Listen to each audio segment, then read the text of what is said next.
Hello बच्चों, देखो आज अपन चैप्टर 5 के लिए वीडियो नंबर लेकर के आए हैं 5। और इस वीडियो के अंदर अपन बात करेंगे अम्ल क्षार की लुईस अवधारणा।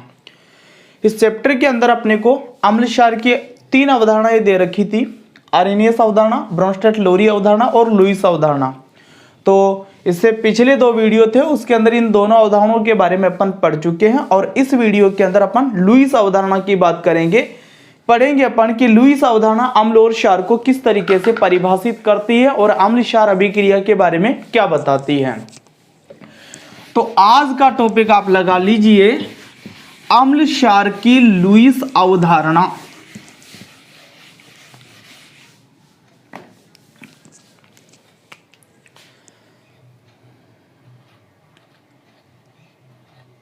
अम्ल क्षार की लुईस अवधारणा।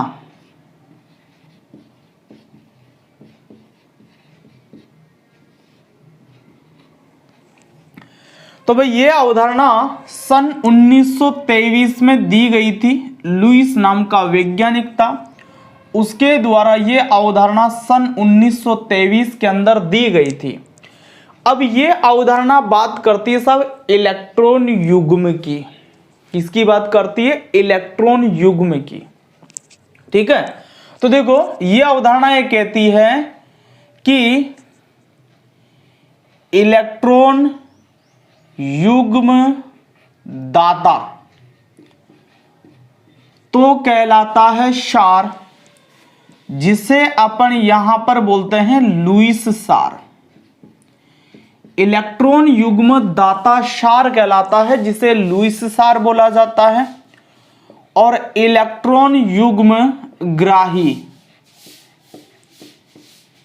इलेक्ट्रॉन युग्म ग्राही अम्ल कहलाता है, जिसे अपन बोलते हैं लुईस अम्ल। जिसे क्या बोला जाता है? लुईस अम्ल बोला जाता है। तो एक उदाहरण की सहायता से अपन समझते हैं कि ये इलेक्ट्रॉन युग्मों का आदान प्रदान होता कैसे है। तो मैं यहां पर एक उदाहरण ले रहा हूं आपके सामने, NH3, जिसे अपन बोलते हैं अमोनिया। और साथ में एक उदाहरण मैं आपके पास में ले रहा हूं BF3, बोरोन ट्राइफ्लोराइड। ठीक है, ये तो अमोनिया है और ये क्या है? बोरोन ट्राइफ्लोराइड है। तो जरा इसकी इलेक्ट्रॉनिक बिंदु संरचना के बारे में अपन विचार कर लेते हैं, पहले अमोनिया की और बोरोन ट्राइफ्लोराइड की। पहले इन दोनों की इलेक्ट्रॉनिक बिंदु संरचना बना लेते हैं, उसके बाद में समझेंगे भाई ये इलेक्ट्रॉन युग्म देता तो कैसे है और ये इलेक्ट्रॉन युग्म ग्रहण करता कैसे है। ठीक है ना, तो जैसे NH3 की बात करते हैं अपन पहले। तो देखो यहां पर नाइट्रोजन बनाया मैंने, यहां पर हाइड्रोजन बना लिया, यहां पर भी हाइड्रोजन बना लिया और यहां पर भी हाइड्रोजन बना लिया। क्लियर है बात? अब नाइट्रोजन का परमाणु क्रमांक कितना होता है? 7 होता है, यानी कि इसका इलेक्ट्रॉनिक विन्यास होगा 2,5। ठीक है ना, यानी कि इस नाइट्रोजन के बाह्य कोश में कितने इलेक्ट्रॉन है? 5 इलेक्ट्रॉन है। और हाइड्रोजन का परमाणु क्रमांक होता है 1, यानी कि इसके बाह्य कोश में कितना इलेक्ट्रॉन होगा? 1 होगा। तो देखो ये नाइट्रोजन के बाह्य कोश में 5 इलेक्ट्रॉन है, तो 5 इलेक्ट्रॉन अपन बिंदुओं की सहायता से दिखाते हैं। ठीक है, 5 इलेक्ट्रॉन दिखा दिए हमने बिंदुओं की सहायता से। प्रत्येक हाइड्रोजन के बाह्य कोश में कितना इलेक्ट्रॉन है? 1 है। तो मैं प्रत्येक हाइड्रोजन का जो इलेक्ट्रॉन है बाह्य कोश में, उसको स्टार से दिखा देता हूं। ठीक है ना, अब देखो जो साझा हुआ इलेक्ट्रॉन का, एक का तो यहां हो गया, एक का यहां हो गया और एक का यहां हो गया। ठीक है ना, तो ये साझित इलेक्ट्रॉन हाइड्रोजन के कोश में भी रहेंगे, नाइट्रोजन के कोश में भी रहेंगे। साझित इलेक्ट्रॉन है हाइड्रोजन के कोश में भी रहेंगे, नाइट्रोजन के कोश में भी रहेंगे। साझित इलेक्ट्रॉन है दोनों हाइड्रोजन के कोश में भी रहेंगे और नाइट्रोजन के कोश में भी रहेंगे। तो देखो मैं यहाँ पर पहले हाइड्रोजन के बाह्य कोश बना लेता हूँ। प्रत्येक हाइड्रोजन के बाह्य कोश में 2 इलेक्ट्रॉन आ गए। और नाइट्रोजन का बाह्य कोश भी बना लेता हूँ। नाइट्रोजन के बाह्य कोश में देखते हैं कितने इलेक्ट्रॉन आ गए, 2 तो ये है अलग से, 2 4, 2 6 और 2 8। टोटल इसके पास में कितने इलेक्ट्रॉन है? 8 इलेक्ट्रॉन है। इसके बाह्य कोश में, नाइट्रोजन के बाह्य कोश में 8 इलेक्ट्रॉन है और प्रत्येक परमाणु यही चाहता है कि उसके बाह्य कोश में 8 इलेक्ट्रॉन हो जाए।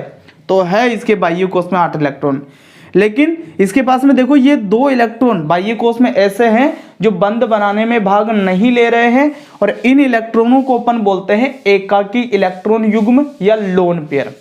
ये दोनों इलेक्ट्रॉन जो है इनको क्या बोला जाता है? एकाकी इलेक्ट्रॉन युग्म या लोन पेयर इनको बोला जाता है। बाह्य कोश में उपस्थित ऐसे इलेक्ट्रॉनों का जोड़ा जो बंध बनाने में भाग नहीं ले रहा है वो क्या कहलाएगा? एकाकी इलेक्ट्रॉन युग्म या लोन पेयर कहलाएगा। तो भाई ये जो लोन पेयर है इसको नाइट्रोजन के पास में अपन ऐसे ही दिखाते हैं, ठीक है ना? समझ में आ गया हमें? भाई देखो 2 इलेक्ट्रॉन तो ये है, 2 इलेक्ट्रॉन ये है और 2 इलेक्ट्रॉन ये है, एक डंडी बीच में खींची हुई है ना, इसका मतलब 2 इलेक्ट्रॉन है। तो 2 2 4 2 6 और 2 इलेक्ट्रॉन अतिरिक्त ये बचे हुए हैं जो बंध बनाने में भाग नहीं ले रहे। तो कितने हो गए? 8। तो इसके बाह्य कोश में टोटल इलेक्ट्रॉन की संख्या 8 है। अब जरा इसकी बात करते हैं बोरोन ट्राइफ्लोराइड की। तो देखो इसके लिए भी ठीक वैसा ही करता हूं। पहले मैं ये बोरोन मैंने बना लिया है, यहां पर फ्लोरीन लगा दिया, यहां पर भी फ्लोरीन लगा दिया और यहां पर भी फ्लोरीन लगा दिया, ठीक है ना? तो बोरोन का जो परमाणु क्रमांक होता है वो होता है 5। तो इसका इलेक्ट्रॉनिक विन्यास हो जाएगा 2,3। बोरोन का इलेक्ट्रॉनिक विन्यास हो गया 2,3। फ्लोरीन का परमाणु क्रमांक होता है 9। तो इसका इलेक्ट्रॉनिक विन्यास हो जाएगा 2,7, ठीक है ना? तो बोरोन के बाह्य कोश में हमें कितने इलेक्ट्रॉन दिखाने? 3 दिखाने। तो 3 इलेक्ट्रॉन दिखा देते, 1 2 और 3। और फ्लोरीन के बाह्य कोश में हमें कितने इलेक्ट्रॉन दिखाने हैं? 7 इलेक्ट्रॉन दिखाने। भाई फ्लोरीन के बाह्य कोश में 7 इलेक्ट्रॉन है, तो प्रत्येक फ्लोरीन के बाह्य कोश में 7 इलेक्ट्रॉन दिखाते हैं अपन। 2 3 4 5 6 7। 1 2 3 4 5 6 7, ठीक है ना? 1 2 3 4 5 6 7, ठीक है? 7 इलेक्ट्रॉन हो गए इसके बाह्य कोश में। अब देखो साझा कैसे होता है दोनों के बीच में। बोरोन और फ्लोरीन दोनों एक एक इलेक्ट्रॉन की साझेदारी करते हैं। तो 2 ये और 2 ये इलेक्ट्रॉन जो है फ्लोरीन के कोश में भी रहने वाले हैं और बोरोन के कोश में भी रहने वाले हैं। तो आप देखें फ्लोरीन के बाह्य कोश में 8 इलेक्ट्रॉन हो चुके हैं प्रत्येक के में। 2 2 4 और 2 6 और 2 8। 2 2 4 2 6 और 2 8। 2 2 4 2 6 और 2 8। बोरोन के बाह्य कोश में देखते हैं।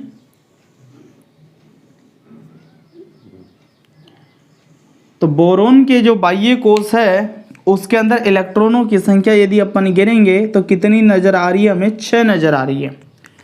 भाई 2 तो ये, 2 ये और 2 ये। बोरोन ये चाहता है कि इसके बाह्य कोश में भी 8 इलेक्ट्रॉन हो जाए, लेकिन है नहीं है।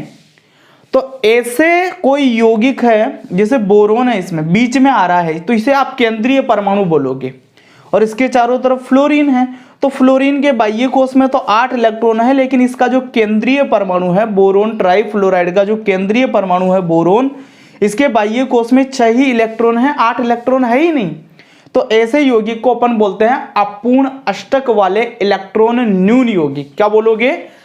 अपूर्ण अष्टक वाले इलेक्ट्रॉन न्यून यौगिक। अपूर्ण अष्टक का मतलब इसके बाह्य कोश में 8 इलेक्ट्रॉन नहीं है। इलेक्ट्रॉन न्यून का मतलब इसके पास में इलेक्ट्रॉन की कमी है, ये इलेक्ट्रॉन चाहता है, ठीक है ना? तो ये एक यौगिक हो गया जिसके केंद्रीय परमाणु के बाह्य कोश में 8 इलेक्ट्रॉन नहीं है। अब क्या हो सकता है यहां पर कि ये 2 इलेक्ट्रॉन इसके पास में बचे हुए हैं अतिरिक्त, ये चाहे तो इससे उपसहसंयोजक बंध बना सकता है। तो जब ये इससे उपसहसंयोजक बंध बनाएगा तो ये दोनों इलेक्ट्रॉन इस अमोनिया के भी हो जाएंगे और इस बोरोन ट्राइफ्लोराइड के भी हो जाएंगे, और दोनों के बीच में उपसहसंयोजक बंध बन जाएगा। यानी कि इसके पास में ये जो इलेक्ट्रॉन युग्म है, ये जो एकाकी इलेक्ट्रॉन युग्म है, ये उपसहसंयोजक बंध बनाने के लिए इसको क्या कर देगा? ये दान कर देगा। ये जो लोन पेयर है, ये जो एकाकी इलेक्ट्रॉन युग्म है, ये जो इलेक्ट्रॉन युग्म है, ये क्या करेगा, इसको उपसहसंयोजक बंध बनाने के लिए इसको दान कर देगा। तो ये तो बन जाएगा इलेक्ट्रॉन युग्म का दाता, और इस अवधारणा के अनुसार इलेक्ट्रॉन युग्म दाता क्या कहलाते हैं, लुईस क्षार कहलाते हैं। और ये बन जाएगा इलेक्ट्रॉन युग्म का ग्राही, और इस अवधारणा के अनुसार इलेक्ट्रॉन युग्म ग्राही क्या कहलाते हैं, लुईस अम्ल कहलाते हैं। क्या कहलाते हैं, लुईस अम्ल कहलाते हैं। ठीक है, लुईस अम्ल कहलाते हैं। तो जरा अपन देखते हैं कि ये कैसे ट्रांसफर करेगा, तो देखते हैं आगे। वापस से यही स्ट्रक्चर अपने को बनानी है, ध्यान से समझना बात को। अब ये नाइट्रोजन है, जैसे कि जैसे अपन बना लेते हैं इसको, यहाँ पर इसके पास में 2 इलेक्ट्रॉन और इधर 1-1 इलेक्ट्रॉन। ठीक है ना भाई। हाइड्रोजन है, तीनों तरफ हाइड्रोजन लगा दिया मैंने।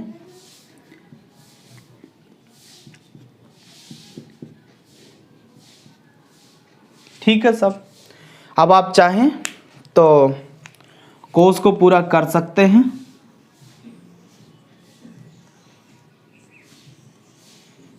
और ये नाइट्रोजन का बाह्य कोश का अष्टक भी पूरा हो गया है, उससे कोई दिक्कत ही नहीं है। बात तो यहाँ आएगी बोरोन की। तो ये बोरोन, इसके बाह्य कोश में 3 इलेक्ट्रॉन दिखाए हैं। फ्लोरीन है, 3 फ्लोरीन है हमारे पास में, दिखा देते हैं फ्लोरीन के इलेक्ट्रॉन। 1 2 3 4 5 6 7। 1 2 3 4 5 6 7, ऐसे इसका दिखा दो। 1 2 3 4 5 6 7। ठीक है ना। तो भाई फ्लोरीन के बाह्य कोश में तो मैं 8-8 इलेक्ट्रॉन कर देता हूं, पहले से ही है। अब यहां एक चीज होना है बस, कि ये दोनों इलेक्ट्रॉन इस बोरोन के कोश में भी डालने हैं हमें।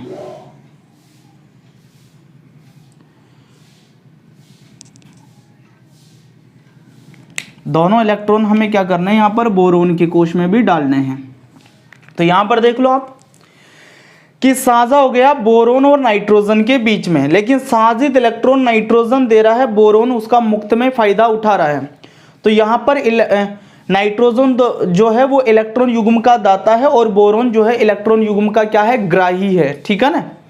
तो दोनों के बीच में उप सहसंयोजक बंध बन गया यहाँ पर। भाई ऐसा सहसंयोजक बंध जिसमें साझित इलेक्ट्रॉन केवल एक परमाणु के द्वारा दिया जाता है, लेकिन साझा 2 परमाणुओं के मध्य होता है, उसे उप सहसंयोजक बंध बोला जाता है। तो यहाँ साझित इलेक्ट्रॉन केवल नाइट्रोजन दे रहा है, जबकि साझा नाइट्रोजन और बोरोन दोनों के बीच में हो गया। तो यहाँ पर कौन सा बंध बन गया, उप सहसंयोजक बंध बन गया। तो इलेक्ट्रॉनिक बिंदु संरचना के रूप में तो अपन इस चीज को ऐसे दिखा सकते हैं। अब एग्जाम में तो कभी ऐसा प्रश्न आए अपने, तो अपने को जरूरी नहीं है कि इलेक्ट्रॉन बिंदु संरचना अपन दिखाएं, सीधा ऊपर वाली चीज मैं आपको बता रहा हूं, समझना इसको। अब इन दोनों से जो नया पदार्थ बनेगा वो क्या बनेगा देखते हैं। हमने दिखा दिया यहां पर NH3, ठीक है, और यहां पर हमने दिखा दिया BF3। भाई NH3 तो होगा, 3 हाइड्रोजन है, यहां पर BF3 होगा, 3 फ्लोरीन है। दोनों के बीच में उप सहसंयोजक बंध बना है। ये लोन पेयर किसको दे रहा, बोरोन को। तो इसको आप ऐसे दिखाएंगे, ये निशान है उप सहसंयोजक बंध का। ये आपको ये बताना चाहता है कि नाइट्रोजन और बोरोन दोनों के बीच में उप सहसंयोजक बंध बना है। नाइट्रोजन ने इलेक्ट्रॉन युग्म दिए हैं और बोरोन ने इलेक्ट्रॉन युग्म लिए हैं। नाइट्रोजन यहां पर इलेक्ट्रॉन युग्म का दाता है और बोरोन यहां पर इलेक्ट्रॉन युग्म का ग्राही है। ये तीर का नुकीला सिरा उसकी तरफ रखना है जिसका फायदा हुआ है, जिसने मुक्त में इलेक्ट्रॉन लिए हैं। नुकीला सिरा उसकी तरफ रखना है आपको, ठीक है।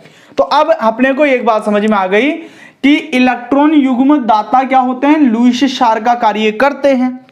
तो मैं कह सकता हूं कि यहां पर ये जो अमोनिया है, ये जो NH3 है, इसने क्या किया है, इलेक्ट्रॉन युग्म का आदान किया है। इसका मतलब ये क्या हो गया, लुईस क्षार हो गया। क्या हो गया, ये लुईस क्षार हो गया। और ये जो बोरोन ट्राइफ्लोराइड है, इसने क्या किया है, इलेक्ट्रॉन युग्म को ग्रहण किया, मतलब ये इलेक्ट्रॉन युग्म ग्राही है, तो ये क्या हो गया, लुईस अम्ल हो गया। ये क्या हो गया, लुईस अम्ल हो गया, ठीक है ना।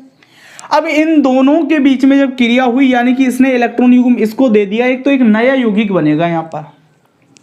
इस यौगिक में उपसह संयोजक बंध विद्यमान है। भाई इस तीर के निशान को क्या बोलोगे आप, उपसह संयोजक बंध बोलोगे। तो ऐसा कोई सा भी यौगिक जिसमें उपसह संयोजक बंध उपस्थित हो उसे अपन बोलते हैं उपसह संयोजक यौगिक या उपसह संयोजी यौगिक। तो ये जो नया पदार्थ बना है इसे आप क्या बोलोगे, उपसह संयोजक यौगिक। क्या बोलोगे इसको आप, उपसह संयोजक यौगिक। देखो इससे क्या फायदा हुआ, बोरोन के बाह्य कोश में यहाँ 8 इलेक्ट्रॉन नहीं थे, यहां जाकर के 8 इलेक्ट्रॉन हो गए, ये संतुष्ट हो गया, काफी स्थायी हो गया ये यौगिक, ठीक है। तो भाई लुईस अवधारणा के बारे में हमने क्या सीखा कि ये अवधारणा सन 1923 के अंदर लुईस नाम का वैज्ञानिक था, उसके द्वारा दी गई थी। और इस अवधारणा के अनुसार इलेक्ट्रॉन युग्म दाता या एकाकी इलेक्ट्रॉन युग्म देने वाले जो यौगिक होते हैं वो क्षार कहलाते हैं, जिन्हें लुईस क्षार बोला जाता है।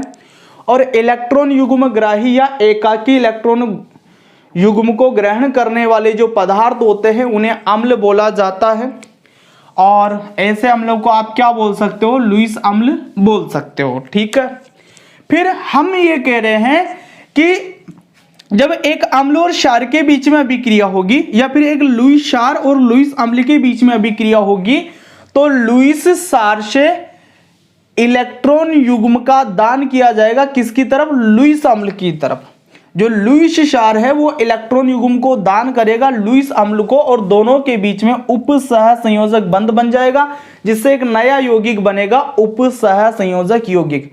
ये क्या कहना चाह रहा है भाई, अम्ल क्षार और एक अम्ल और क्षार के बीच की जो अभिक्रिया होगी उसके अंदर क्या बनेगा, उपसह संयोजक बंध बनेगा। आर्यनीयस अवधारणा ये कहती थी भाई जल बनता है, और आपने ब्रोंस्टेड लोरी संकल्पना पढ़ी थी, उसमें ये कहता है वो कि भाई एक अन्य अम्ल बन जाता है और एक अन्य क्षार बन जाता है, जिसको अपन ने संयुग्मी अम्ल और संयुग्मी क्षार बोल के आए थे। लेकिन यहाँ पर ये अवधारणा ये कहती है कि यहाँ पर तो क्या बनने वाला है, उपसह संयोजक यौगिक बनेगा, ठीक है। तो हमने क्या कहा कि जब एक अम्ल क्षार अभिक्रिया होती है तो लुईस क्षार से इलेक्ट्रॉन युग्म का स्थानांतरण लुईस अम्ल की ओर होता है, जिससे दोनों के बीच में उपसह संयोजक बंध बन जाता है और एक नया यौगिक बनता है उपसह संयोजक यौगिक। ये बात कहती है साहब लुईस अवधारणा। तो आप चाहे तो वीडियो पॉज करके, ये एग्जाम्पल है लुईस अवधारणा को समझाने के लिए, इसको आप नोट कर सकते हैं, फिर इसको एक्सप्लेन करके बताता हूँ कि इसको एक्सप्लेन कैसे करोगे आप इसको भी, ठीक है। वीडियो पॉज किया आपने, नोट किया। अच्छा, इसमें क्या करोगे आप, इस उदाहरणों को आप समझाने के लिए आप कहोगे कि उपरोक्त अभिक्रिया में NH3 जो है एकाकी इलेक्ट्रॉन युग्म का दान कर रहा है, अतः यह लुईस क्षार है, जबकि बोरोन ट्राइफ्लोराइड इलेक्ट्रॉन युग्म को ग्रहण कर रहा है, अतः यह लुईस अम्ल है। जब NH3BF3 को एक इलेक्ट्रॉन युग्म दान कर देता है तो दोनों के बीच में उपसह संयोजक बंध बन जाता है और एक नया यौगिक उपसह संयोजक यौगिक का क्या हो जाता है, निर्माण हो जाता है। यदि आप इसको और शॉर्ट करना चाहो ना इस यौगिक का अणुसूत्र, तो आप इसको ऐसे लिखेंगे भाई, ऐसे लिखना इसको, NH3, नाइट्रोजन को साथ में ले लेते हैं पहले, इसको ऐसे भी लिख सकते हो आप, NH3BF3,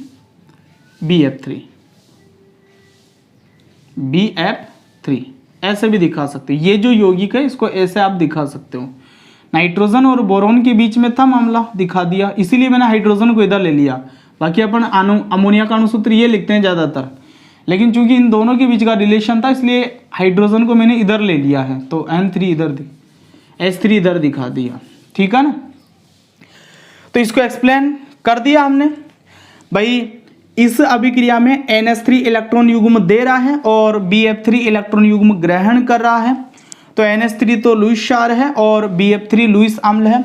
ऐसा होने पर दोनों के बीच में उपसह संयोजक बंध बन जाता है और एक नया यौगिक, कौन सा यौगिक है, H3N, यहाँ पर एरो BF3 सहसंयोजक यौगिक का क्या हो जाता है, निर्माण हो जाता है। ठीक है, अब कुछ और बातें मैं आपको बता रहा हूं लुईस क्षार और लुईस अम्ल के बारे में, तो वीडियो पॉज करके आपने नोट तो किया ही होगा इसको।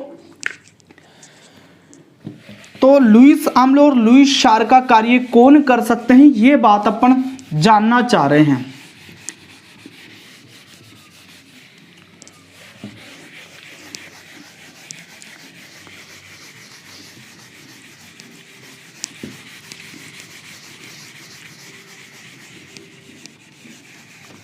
तो देखो भाई, हमने पढ़ा कि इलेक्ट्रॉन युग्म दाता क्या होते हैं, लुईस क्षार होते हैं, और इलेक्ट्रॉन युग्म ग्राही क्या होते हैं, लुईस अम्ल होते हैं। तो अब देखो, इलेक्ट्रॉन युग्म दाता वो बन सकता है जिसके पास में इलेक्ट्रॉन की अधिकता हो, जो इलेक्ट्रॉन के हिसाब से धनी हो। तो यहां पर एक बात अपन ले सकते हैं कि इलेक्ट्रॉन धनी पदार्थ। अब इलेक्ट्रॉन धनी पदार्थ वो ही होंगे जिनके ऊपर नेगेटिव चार्ज दिखाई दो आपको, और नेगेटिव चार्ज वाले जो भी चीजें हैं वो होते हैं ऋणायन। तो एक तो जो है इलेक्ट्रॉन धनी पदार्थ यानी कि ऋणायन है वो, तथा एकाकी इलेक्ट्रॉन युग्म वाले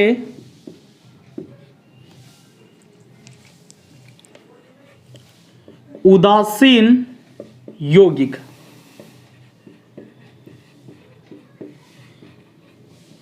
भाई इलेक्ट्रॉन धनी पदार्थ का मतलब ऋणायन से है, यानी कि सभी ऋणायन जो है लुईस क्षार का कार्य करने वाले हैं। दूसरे ऐसे यौगिक जिनके पास में क्या है, एकाकी इलेक्ट्रॉन युग्म है, यानी कि बाह्य कोश में बंध बनने के बाद में भी कुछ इलेक्ट्रॉन बचे हुए हैं जो बंध बनाने में भाग नहीं ले रहे हैं। तो उदासीन हो वो यौगिक, लेकिन उसके पास में इलेक्ट्रॉन युग्म विद्यमान हो, वो क्या करते हैं, लुईस क्षार का कार्य करते हैं। वो लुईस क्षार का कार्य करते हैं। अब जैसे मैं आपको उदाहरण देता हूं, इसमें इलेक्ट्रॉन धनी पदार्थ या ऋणायन लेते हैं। पहले ऋणायन है मतलब इसके पास में इलेक्ट्रॉन की अधिकता है, यानी कि ये इलेक्ट्रॉन किसी और को देना चाहेंगे।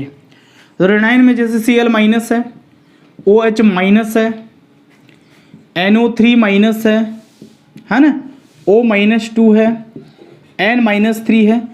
जितने भी ऋणावेशित पदार्थ है उन सबके पास में इलेक्ट्रॉन की अधिकता है, ये किसी और को इलेक्ट्रॉन देना चाहते हैं, इलेक्ट्रॉन युग्म का दान करना चाहते हैं। तो ये किसका कार्य करेंगे, लुईस क्षार का कार्य करेंगे। इलेक्ट्रॉन युग्म दाता लुईस क्षार होता है। तो जितने भी ऋणायन हैं सबके पास में क्या होते हैं, इलेक्ट्रॉन की अधिकता होती है, तो वो किसी और को इलेक्ट्रॉन देना चाहते हैं, इसीलिए लुईस क्षार का कार्य करते हैं। लुईस क्षार का कार्य और कौन करेगा, एकाकी इलेक्ट्रॉन युग्म वाले उदासीन यौगिक। उदासीन यौगिक, तो इसमें मैं आपको उदाहरण दे रहा हूं, समझना। एक तो हम NH3 का उदाहरण दे सकते हैं। इसमें नाइट्रोजन के पास में एक लोन पेयर रहता है, और एक आप उदाहरण ले लो H2O का। इसमें ऑक्सीजन के पास में 2 लोन पेयर रहते हैं। H2O नहीं लिखो तो आप ऐसे भी लिख सकते हो HOH, ठीक है ना। अब मैं आपको बता देता हूं कि ये लोन पेयर बचा हुआ कैसे है। नीचे स्ट्रक्चर इलेक्ट्रॉन बिंदु संरचना बना करके आपको बता देता हूं। वैसे उदाहरण आपको यही याद रखने हैं। इसके पास में लोन पेयर है और इसके पास में भी क्या है, लोन पेयर है। तो मैं बता देता हूं आपको। जैसे ये आपके पास में NH3 है, ठीक है ना, NH3। तो यहां ले लेता हूं मैं। नाइट्रोजन का परमाणु क्रमांक कितना होता है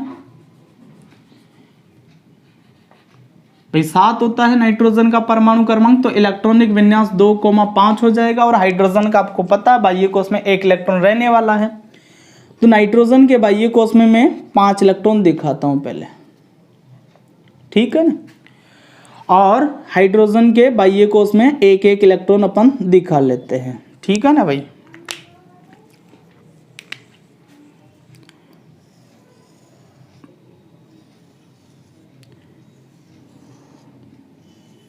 वैसे ठीक है ना।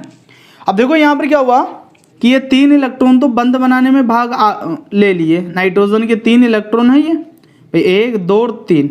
तो ये तीनों इलेक्ट्रॉन तो नाइट्रोजन के बंद बनाने में भाग ले रहे हैं, लेकिन ये 2 इलेक्ट्रॉन बचे हुए हैं। दोनों इलेक्ट्रॉनों को एक एकाकी इलेक्ट्रॉन युग्म या एक लोन पेयर बोला जाता है। तो ये बंद बनाने में भाग नहीं ले रहे, इन्हीं को अपन ने अतिरिक्त रूप से दिखा दिया है। ये दोनों ही दिखाए हमने यहाँ पर, ठीक है। तो ये क्या है, एकाकी इलेक्ट्रॉन युग्म या लोन पेयर है। ऐसा ही इस HOH का देख लेते हैं, H2O का देख लेते हैं। तो इसमें देखो स्ट्रक्चर कैसी होती है जल की, बीच में ऑक्सीजन रहता है और दोनों तरफ हाइड्रोजन रहते हैं, ठीक है ना। ऑक्सीजन के बॉडीगार्ड हो गए दोनों हाइड्रोजन। तो भाई ऑक्सीजन का परमाणु क्रमांक होता है 8, तो इलेक्ट्रॉनिक विन्यास हो जाएगा 2,6। तो ऑक्सीजन के बाह्य कोश में हमें दिखाने होंगे 6 इलेक्ट्रॉन, ठीक है ना। और हाइड्रोजन का आपको पता है इसके बाह्य कोश में कितने इलेक्ट्रॉन होने हैं, 2 इलेक्ट्रॉन होने हैं। अब इसके बाह्य कोश का अष्टक पूरा कर लेते हैं। हाइड्रोजन के बाह्य कोश में तो 2 इलेक्ट्रॉन रहने ही हैं, ठीक है ना। और ऑक्सीजन के बाह्य कोश में 8 इलेक्ट्रॉन आ गए। देखो 2 2 4 2 6 और 2 8। अब आप देख रहे हैं कि ये 2 इलेक्ट्रॉन और ये 2 इलेक्ट्रॉन, ये दोनों बंद बनाने में भाग नहीं ले रहे। बाह्य कोश में है तो सही, ये इलेक्ट्रॉन, ये ऑक्सीजन के इलेक्ट्रॉन जो हैं, ये दोनों इलेक्ट्रॉन तो बंद बनाने में भाग ले लिए, लेकिन ये दोनों इलेक्ट्रॉन और ये दोनों इलेक्ट्रॉन बंद बनाने में भाग नहीं ले रहे हैं। तो इलेक्ट्रॉनों का एक ये जोड़ा एक एकाकी इलेक्ट्रॉन युग्म हो गया, और इलेक्ट्रॉन का एक ये जोड़ा एक एकाकी इलेक्ट्रॉन युग्म ये हो गया। तो एक एकाकी इलेक्ट्रॉन युग्म ऊपर दिखा दिया और एक नीचे दिखा दिया अपन ने, ठीक है ना। तो इसी तरीके से कोई उदासीन यौगिक है जिसके पास में क्या है, लोन पेयर है या एकाकी इलेक्ट्रॉन युग्म है, वो भी किसका कार्य करेंगे, लुईस क्षार का कार्य करेंगे, क्योंकि ये इस लोन पेयर को उपसह संयोजक बंध बनाने के लिए दान कर सकते हैं, इलेक्ट्रॉन दाता बन सकते हैं, और इलेक्ट्रॉन युग्म दाता ही क्या कहलाते हैं, लुईस क्षार कहलाते हैं। तो ये तो बात हो गई अपने लुईस क्षार की। तो वीडियो पॉज करके नोट कर लो इस बात को कि इलेक्ट्रॉन धनी पदार्थ तथा एकाकी इलेक्ट्रॉन युग्म वाले उदासीन यौगिक लुईस क्षार का क्या करते हैं, कार्य करते हैं। तो इसमें 2 प्रकार के यौगिक आ गए। एक तो ऋणायन, सबके पास में इलेक्ट्रॉन ज्यादा है तो ये देंगे किसी और को, और दूसरे एकाकी इलेक्ट्रॉन युग्म वाले उदासीन यौगिक, तो इनके पास में लोन पेयर होगा, फालतू में पड़ा रहता है वो, तो वो उसको डोनेट करके किसी और का क्या करते हैं, उपसह संयोजक बंध बना करके उनसे उनका अष्टक पूरा कर देते हैं, ठीक है। तो वीडियो पॉज करके नोट किया आपने, ठीक है, मिटाऊं। अब इसके बाद में अपन बात करते हैं कि लुईस अम्ल का कार्य कौन करेगा।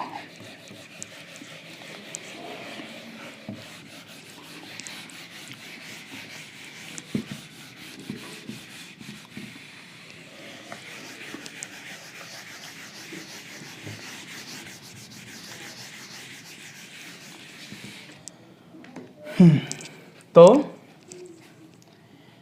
लुईस अम्ल का कार्य वही कर सकता है जिसके पास में इलेक्ट्रॉन की कमी हो, क्योंकि वो इलेक्ट्रॉन किसी और से लेने वाले हैं, ठीक है ना।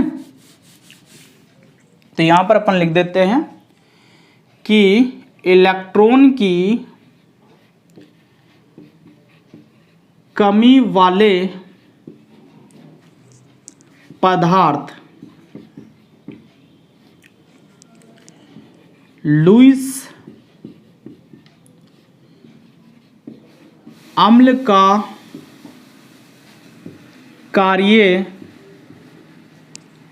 करते हैं। जिनके पास में भी इलेक्ट्रॉन की कमी है वो सब लुईस अम्ल का कार्य करते हैं। तो इसमें भी 2 प्रकार के पदार्थ बता रहा हूं। एक तो धनायन, जितने भी धनायन हैं उन्होंने इलेक्ट्रॉन त्यागा है तो उनके पास में इलेक्ट्रॉन की कमी रहती है। इलेक्ट्रॉन त्याग दिया, खुद का इलेक्ट्रॉन दे देते हैं किसी और को, वो खुद गरीब हो जाते हैं इलेक्ट्रॉन की दृष्टि से, ठीक है ना। तो उनके पास में इलेक्ट्रॉन की कमी है, वो भी चाहता है किसी और से इलेक्ट्रॉन लेना। तो देखो धनायन में जैसे आप Na+ ले सकते हो, K+ ले सकते हो, Ca+2 ले सकते हो, Mg+2 ले सकते हो, और एक और दे देता हूँ Al+3। और भी आप दे सकते हो, जितने भी धनायन हैं वो सब लुईस अम्ल का कार्य करने वाले हैं। उनके पास में इलेक्ट्रॉन की कमी है, वो गरीब है बेचारे, वो किसी और से इलेक्ट्रॉन लेना चाहते हैं, ठीक है ना। दूसरा देखते हैं, अपूर्ण अष्टक वाले इलेक्ट्रॉन न्यून यौगिक, अपूर्ण अष्टक वाले इलेक्ट्रॉन न्यून यौगिक, ठीक है ना। तो इसमें उदाहरण मैं आपको देता हूं, एक तो Bf3, इसे अपन बोलते हैं बोरॉन ट्राईफ्लोराइड,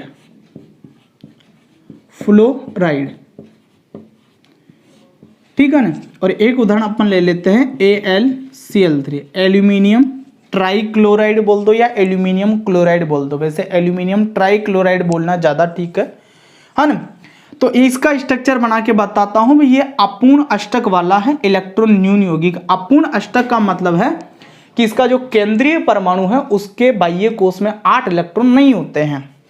तो बोरोन है साहब आपके पास में, बोरोन है ना। बोरोन का परमाणु क्रमांक होता है 5, तो इलेक्ट्रॉनिक विन्यास 2,3, ठीक है ना भाई। तो भाई हमने क्या किया, यहां पर हमने जो बोरोन है उसके बाह्य कोश में हमने 3 इलेक्ट्रॉन दिखाए। फ्लोरीन है तो 3 फ्लोरीन है इसके पास में, और फ्लोरीन के बाह्य कोश में कितना इलेक्ट्रॉन है देखते हैं, चेक कर लेते हैं। तो इसका परमाणु क्रमांक होता है 9, इलेक्ट्रॉनिक विन्यास 2,7, तो बाह्य कोश में 7 इलेक्ट्रॉन। तो 2, 3, 4, 5, 6, 7 है ना। ऐसे इसका देख लो, 1, 2, 3, 4, 5, 6, 7, 1, 2, 3, 4, 5, 6, 7, ठीक है ना। अभी क्या हो रहा है यहाँ पर देखो, फ्लोरीन तो अपना बाह्य कोश पूरा करके बैठ गया, बोरोन की बोरोन जाने, ये तो अपना कोश बाह्य कोश क्या कर चुका है, पूरा कर चुका है, बाह्य कोश में 8 इलेक्ट्रॉन पूरा कर चुका है। गिन सकते हो आप, 2, 2, 4, 2, 6, 2, 8 है ना। ऐसे ही 2, 2, 4, 2, 6, 2, 8, 2, 2, 4, 2, 6 और 2, 8। बोरोन क्या है कि गरीब है बेचारा, किसकी दृष्टि से, इलेक्ट्रॉनों की दृष्टि से। क्यों है गरीब, बाह्य कोश में देखो 2, 2, 4 और 2, 6, कितने हैं बाह्य कोश में इलेक्ट्रॉन, 6 इलेक्ट्रॉन हैं। जबकि प्रत्येक परमाणु चाहता है कि मेरी बाह्य कोश में 8 इलेक्ट्रॉन हो। बाह्य कोश का अष्टक पूरा होने का मतलब है कि बाह्य कोश में 8 इलेक्ट्रॉन हो। तो ये अपूर्ण अष्टक वाला है, इसके बाह्य कोश में 8 इलेक्ट्रॉन नहीं है, इसके पास में इलेक्ट्रॉन की कमी है, इसलिए तो इसको इलेक्ट्रॉन न्यून यौगिक भी बोलते हैं। इलेक्ट्रॉन न्यून यौगिक क्यों बोला इसको, क्योंकि ये इलेक्ट्रॉन की दृष्टि से गरीब है, इलेक्ट्रॉन की कमी है इसके पास में, ये किसी और से इलेक्ट्रॉन लेना चाहता है, बाह्य कोश में 8 इलेक्ट्रॉन पूरा करना चाहता है, ये अपना पेट भरना चाहता है इलेक्ट्रॉन खा करके, है ना। तो ऐसे कोई यौगिक है जिनके बाह्य कोश में 8 इलेक्ट्रॉन नहीं है, तो वो इलेक्ट्रॉन न्यून यौगिक भी बोले जा सकते हैं। तो ऐसे यौगिक भी किसका कार्य करेंगे, लुईस अम्ल का कार्य करेंगे, क्योंकि ये लुईस क्षार से इलेक्ट्रॉन ले करके उससे क्या करेंगे, उपसहसंयोजक बंध बनाएंगे। ऐसे ही AlCl3 है, तो बोरॉन की जगह तो मैं Al को रख दूं और F की जगह Cl को रख दूं, बाकी स्ट्रक्चर सेम रहेगी। तो वही एल्यूमिनियम में भी बाह्य कोश में 6 इलेक्ट्रॉन रहेंगे और उसका भी बाह्य कोश का अष्टक पूरा नहीं होगा, बस पात्र बदलने आपको। एल्यूमिनियम को तो बोरोन की जगह उठा के रखो, और क्लोरीन है इसको फ्लोरीन की जगह उठा करके रखो, बाकी स्ट्रक्चर बिल्कुल सेम है। तो इसके बाह्य कोश में भी 6 इलेक्ट्रॉन ही रहेंगे एल्यूमिनियम के बाह्य कोश में, तो वो भी अपूर्ण अष्टक वाला इलेक्ट्रॉन न्यून यौगिक है, और वो भी किसका कार्य करेगा, लुईस अम्ल का कार्य करेगा। तो वीडियो को पॉज करो और इस बात को भी नोट कर लो कि लुईस अम्ल का कार्य कौन कर सकते हैं, एक तो धनायन कर सकते हैं और दूसरे अपूर्ण अष्टक वाले इलेक्ट्रॉन न्यून यौगिक भी किसका कार्य करेंगे, लुईस अम्ल का कार्य करेंगे। ठीक है, तो वीडियो पॉज करके नोट किया आपने, किया, ठीक है। अब एक बात और कर लेते हैं, हमने अरेनीय अवधारणा की कमी बताई थी कि H+ रहित अम्लों की अम्लीय प्रकृति और OH- रहित क्षारों की क्षारीय प्रकृति को सिद्धांत के द्वारा नहीं समझा सकते थे। ब्रोंस्टेड लोरी संकल्पना की अभी हमने कमी बताई थी कि इस अवधारणा के द्वारा H+ रहित प्रोटॉन रहित अम्लों की अम्लीय प्रकृति को नहीं समझाया जा सकता है। लेकिन इस अवधारणा की अपन कमी नहीं पढ़ करके अच्छाई पढ़ेंगे। अच्छाई क्या है इसकी, देखते हैं अच्छाई इसकी। यार मिटा रहा हूं मैं इसको।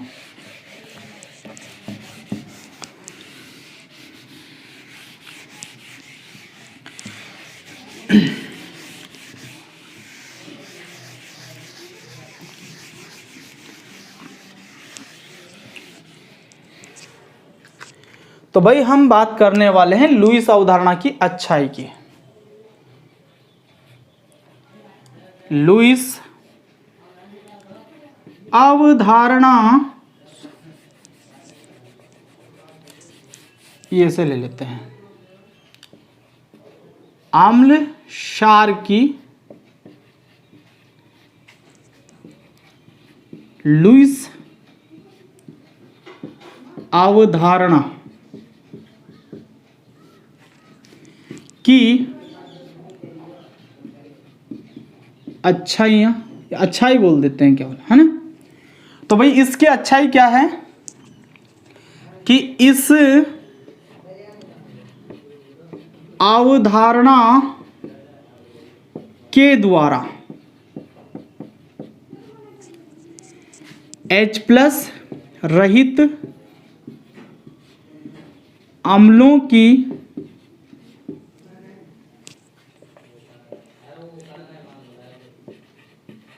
अम्लीय प्रकृति तथा OH- रहित क्षारों की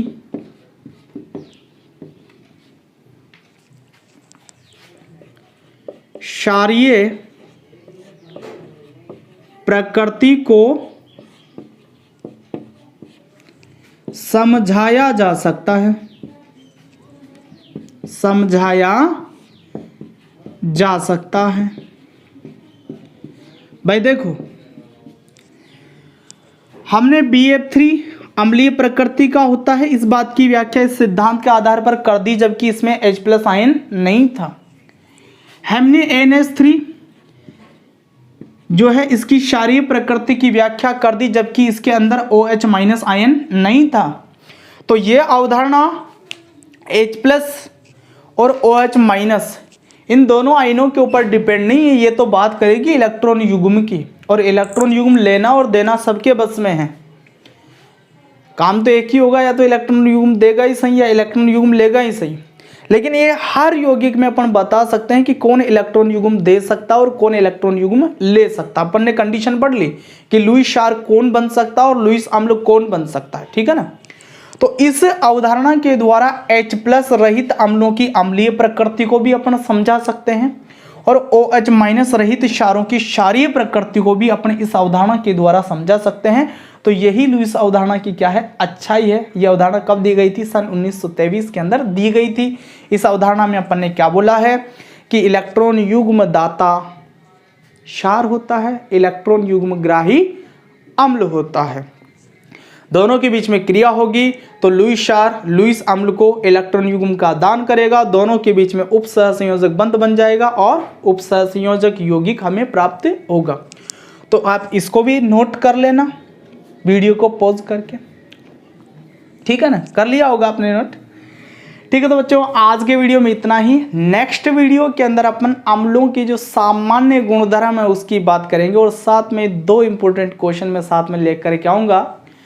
तो मिलते हैं फिर नेक्स्ट वीडियो में, तब तक के लिए ऑल द बेस्ट।